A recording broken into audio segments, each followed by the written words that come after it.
Lorsque Jimmy Carter a prêté serment le 20 janvier 1977, il a promis un gouvernement aussi bon que son peuple. Il ne peut y avoir de tâche plus noble ni plus ambitieuse pour l'Amérique en ce jour de nouveau départ que de continuer à façonner un monde juste et pacifique. Un monde qu'il a continué à façonner au-delà de son unique mandat à la Maison-Blanche. Il est devenu lauréat du prix Nobel de la paix et a dirigé le Centre Carter, une organisation mondiale à but non lucratif dont la mission est de faire régner la paix, combattre les maladies et construire l'espoir. Je considère le travail du Centre Carter comme une extension de ce que j'ai essayé de faire en tant que président. Carter est né à Plains, en Géorgie, en 1924.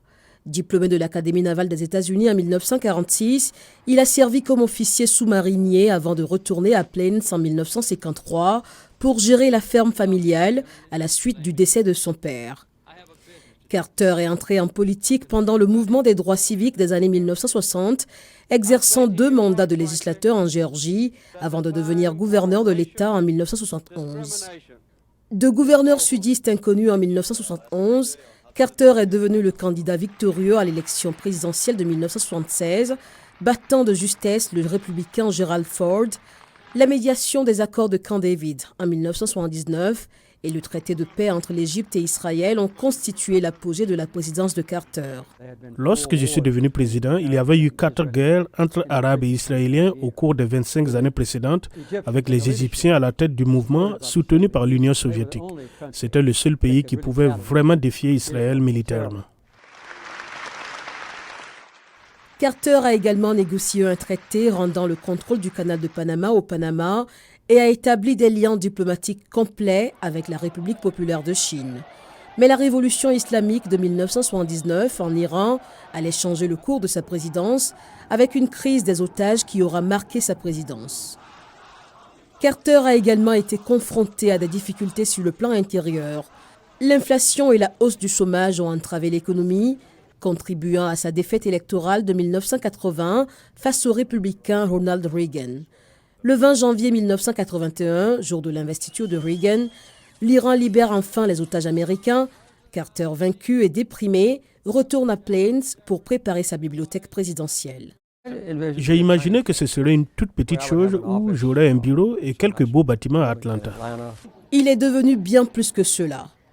Organisation mondiale à but non lucratif bien connue, le Centre Carter a surveillé plus de 100 élections et a servi de médiateur dans des conflits, allant d'une impasse nucléaire avec la Corée du Nord en 1994 à un accord de paix entre l'Ouganda et le Soudan.